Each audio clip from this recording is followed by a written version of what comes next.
Aloha and welcome to Island Driver TV. We're in beautiful Waikiki and we're going to go to a car show where the cars are all grouped a different way. So we're going to find out about what they are, and they're all from one country. So there's over 60 British cars here, and we're with the Commander-in-Chief of the British Car Club, and he's done something a little differently this year, that is positioning them. What have you done? We've just tried to group our cars by the marks.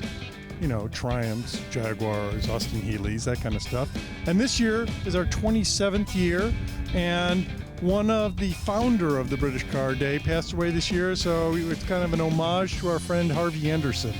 And of course, it's a beautiful day here in Waikiki, and we're going to jump around and take a look at the cars as they're positioned. Absolutely. All right, Ed. So this is the first group among the grouping here at the British Car Day. And we start with the Lodi. Is that plural of Lotus? I'm not sure. Anyway, and Heather has this beautiful blue one. Why don't you tell us a little bit about it? Besides, it's a right-hand drive. It is right-hand drive. It's a 1962 Lotus Elite. It was my dad's car. It was Harvey Henderson's car. And up until December, he passed away in December. And then the car is going to come and live with us in Washington, but we wanted to make sure it saw one last British Car Day here in Honolulu before it comes to Washington. There's one rule the British Car Club has: you have to bring it back every year. Okay. I wish we could, but. So what kind of engine is that, though? It actually used to be a water pump engine for a fire truck, funny enough. So it's a little bitty engine, but the car is super, super light, so it makes it go just as fast as it needs to. Well, it's certainly in beautiful shape, and hopefully you'll have a lot of fun with it. Absolutely. We're going to take it to a bunch of shows in Washington and show it off there, so we're going to love it just like he did. Here's an owner, Pat, who has more than one British car, and this particular one is a what? It's a 1970 MGB GT. And what made it a GT? Actually, an Italian-designed hardtop with a hatch in the back. So it's this amalgam of British and Italian design. It's quite nice. So the GT part's the roof line, is that it? Yeah, it's the Italian line. Okay, and does it have more horsepower than the regular one? No, it's the same engine. So how much engine is in this particular model? That's an 1800cc four-cylinder. Puts out about 70 horsepower. And stick shift, of course. Of course. Wire wheels. Well, of course. Yeah. Well, it's certainly a beautiful color. Is this original? No, it's been modified a little bit. Just an upgrade. The former owner, M.G. Lewis, he did a lot of the upgrades, and then I continued that on when it passed on to me. Okay, well, it's certainly a beautiful vehicle. Thanks. So among the Jaguars, there's some actually newer models, and Tak's going to tell us about this particular one. Okay, it's a 2008 XJR, final year.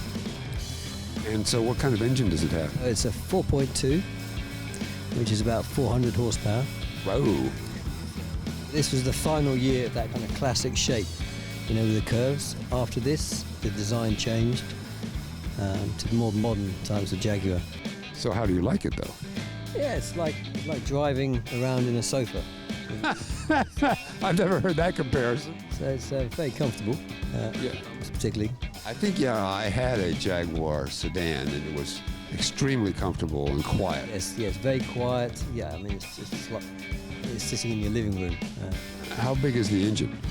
4.2, as I said. But how much horsepower? 400. Oh, yeah, okay.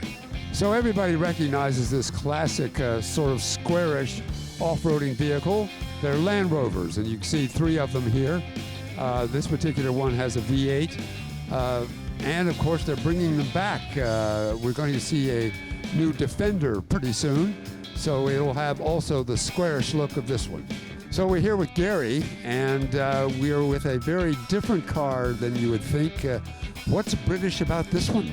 Well, Kel Shelby took an AC car back in the 60s with a little four-cylinder engine in it, and he took that out and put a 289 from a Mustang in it, and that became an AC Cobra, and when he bumped it up to a 427, it became a Shelby Cobra.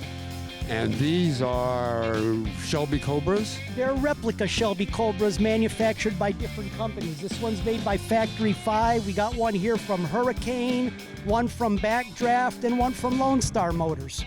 And they all have Ford V8s, is that it? Yeah, pretty much. You may occasionally find one that has a Chevy engine in it, but true believers all use Ford power plants. And what's the body made of?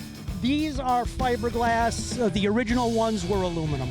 And of course, they were great race cars in their era. Race cars, very, very lightweight. This car only has 2,400 pounds, and we're pushing 400 horsepower.